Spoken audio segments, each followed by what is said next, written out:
Hello जय जगन्नाथ सांग माने आमे दिने जाइए पहुँची भूषंडपुर पाखरे थिबा माँ उग्रतारा मंदिर पाखरे सेठी आमे भोजी करिथिलु। भोजी आमर होउथिला सिंपली भात आउ माछ घांट पूरा पूरी स्टाइल रे होउथिला।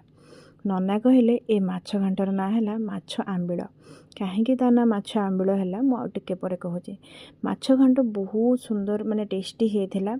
आंब गछ आंब तोटा माल भितर आम जो माछ घांटे करू करू से किसी आंब तुली आणिकी आम पकईलु घांटे।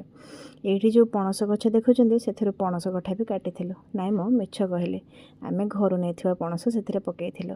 बहुत सारा परिबा चिंगुड़ी आ माछ पड़की होता माछ घांट।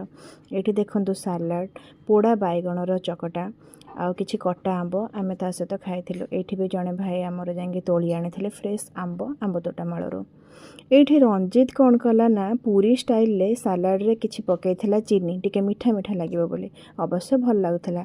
समस्ते पूरा नादिकी खाइलु पेट फुल करके। नना एत खाइले जे अनंत शयन शोई पड़ते। खाଇବା पीवा पर्व शेष है पेट शांति है आम जाइलु माँ दुर्गा देवी माँ उग्रतारा दर्शन करने। गोटे भव्य परिवेश भितर माँ दर्शन खूब आनंद देथिला आ मन को शांति देथिला। सेठी अनेक गुड़े बाहाघर भी होथिला रही। जय जगन्नाथ।